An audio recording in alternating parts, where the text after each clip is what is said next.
I've been a volunteer trustee now for 5 years with the smallest things. You see there pictures with my wife Sally and Harry and Isabel. And what I want to talk to you about today is our own experiences of prematurity and moving into the education system.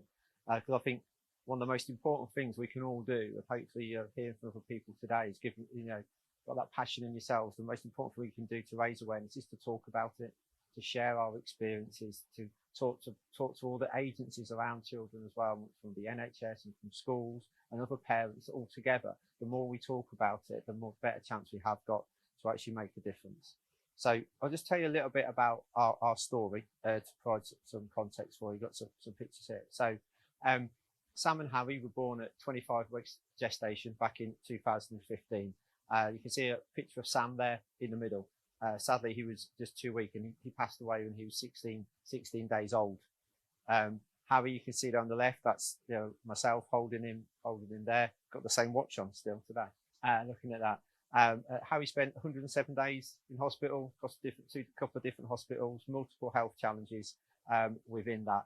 And obviously you can see there, I always like to give a bit of context and around size when we're showing these pictures. So if you can see the hat, so a lot of you probably this morning might be sat watching this, having a cup of coffee. So you might have gone and made a cup of tea. So to give you a relevant example is the hat that you can see Sam's wearing. If you put that on a mug, it would go inside the mug. That's how size it is. And Harry's £1.10 is the equivalent to 3/4 of a bag of sugar. So to give some context as to how small they're probably starting out their journey. So we're here talking about the educational attainment of children born premature, but it's really important to remember how small, how tiny, and how fragile these journeys began. Harry's now a crazy 7-year-old. We had our first fishing trip together at the weekend. He loves being outdoors and he loves his activities. And as you've got there, obviously, because we was on the picture on the far right, because Harry's in hospital for, like I said, 107 days. We had our first Christmas in hospital. So his big sister there, Isabel, playing Santa. I've just made a note to myself. I think I'm going to ask him to recreate that photo this year. It'd be interesting to see how it looks. Nearly eight years on, unbelievably so. So a lot of you probably listening today probably been through the premature experience yourself, with either as a premature baby yourself even, or as a parent of a premature baby. And there's the smallest things. We always talk about how the journey doesn't end when you leave the neonatal unit. It's always beyond NICU and it's after NICU. And obviously that's been a massive part of our experience there. Harry was on oxygen for a total of 6 months. So obviously have oxygen tanks at home and everything that comes with that. And numerous specialists, and can't speak highly enough of everyone that was involved to help with his speech. He had 2 lots of laser eye surgery, so regular eye checkups, and obviously his movement and his strength. And you can see the couple of pictures I've got there was obviously, those of you will know that, lung problems, breathing problems is a massive continual problem for children born premature and very common. So readmissions in winter where a simple cold would quite often for Harry would have become pneumonia. And for those first few years, going back in hospital was quite a regular thing. And you can see him there improvising in the hospital playroom, how he can move around while still having the oxygen tank very close by. And obviously his strength was a key thing to develop, his movement. Obviously we had leg sprints for a while there, so different exercises to try and build up his movement so he can get around. And as with all kids, they find a way. And he very quickly, from that picture, there's other pictures where he has managed to get on top of the sofa with those leg sprints. They really help him do that. But obviously part of that journey, I mean, think about this, is there was regular checkups until he was 6 years old. It was an ongoing thing. There'd be regular appointments with regular agencies' involvement to help his development. But when you think about the development, and we'll think about it for all our children, won't we? Especially when they're born so small, as you start to worry, don't you? Will he catch up?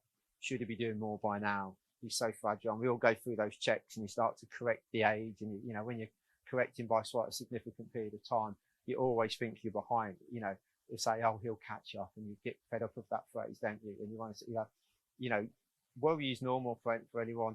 But when it becomes with a premature baby, it's just those little things that really play on your mind. What will that future be like? What will he be able to do?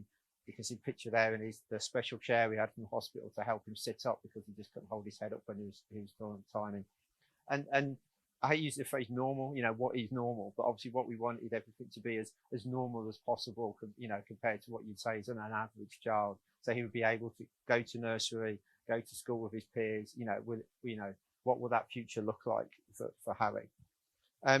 So if I tell you a little bit about how that experience has been for us, as probably you can tell from we're here today talking about it, that we've always been very open about our experiences, and just very early on decided the best way to try and deal with the situation was to be upfront and tell people all about it. There was nothing to hide about what was going on. I remember those early days. It's when you meet someone new and they go through the conversation about how many kids you've got, and always feel, do I say 2 or 3? And it's a difficult thing. And I think the best thing is we just explain and talk about it, so you're open. And that's the approach we took through our education journey. Isabel was actually at the nursery that Harry then went to, so they went through the experience with us of when all this happened very suddenly, of having Harry and Sam. So they were amazing. They were very supportive, aware of what's going on, and understood. And if there was any concerns with when coughs and colds are going around in nurseries, they always do, that they would make special attention to talk to us, because we knew about the situations that Harry would be in. And I think, as I put there, we didn't necessarily want different treatment. We just wanted the awareness of what was going on. Remember, think of those little things, and especially when it comes to starting school. There'll be more medical appointments as I've been through that. There'll be more times I was out of school, more common probably to have time off. And certainly over the winter months. And that prematurity, and listening to Sam's presentation a few times, is that it may be a reason if there are development delays. Prematurity may be a reason behind that. So I think if teachers have that information, it can help them make the best decisions. And also specifically to us, we wanted the school to be aware that Harry may talk about his twin. There was one day he came home and told us that there'd been an exercise in the class talking about twins, and some twins was asked to talk, and he said, I didn't go and speak, didn't know, and it just broke your heart that he wasn't sure what to do in those situations. So I think the experience that we've had, and why we really campaigned for this through the Prem-Aware Award, you do have to retell the story quite a lot. You can't rely on Harry being his age to retell the story. So I think you do find that experience of how that story doesn't necessarily progress with the teachers and the staff as you move through the school. And every time I listen to Sam, I always think about how he has had some struggles with maths. You can see that, and he does have some challenges when we're in large group activities. He sometimes struggles to interact in those environments, and you can see it may be that prematurity is part of that. It may not be, but we can see that there has been that impact in Harry, and could associate that to his experiences. But this is where we are now. And some, like I put there, sometimes you just can't believe the start he had to where he is now. So he's fast approaching. He'll be 8 years old in October. His attainment is actually doing well. We want to keep helping him, but he's actually doing really well in comparison to his peers. He loves all sorts of different activities. You see him there at Sports Day or with me at Junior Park Run. And as put there at the top of the slide, he is my hero. I think that's absolutely the best way to describe it. So why would we encourage schools to become Prem-Aware? Well, I think everything, hopefully what you've heard from this presentation, everything else today will get across to you how important the big difference, and actually listening to those really powerful videos gives you the message that this is actually making a difference to children's lives today. So I think the best thing we can do, it helps raise awareness so schools can understand prematurity is common. So let's normalise. It's a standard conversation that we'd all be having. And also then for the different parts of the scheme, it helps to get support for your child to settle into school. And I know as parents, you've been through a difficult journey yourselves potentially. So it helps you to realise that someone else is thinking about the potential additional needs of your child. As we said, for the scheme, we ask for the missions form to indicate whether your child may have been born premature. So we encourage parents to talk about things up front, normalise asking, not for whether I should or whether I shouldn't say it or not. By asking the question, oh, okay, they're aware of that, then I'll say a little bit about that.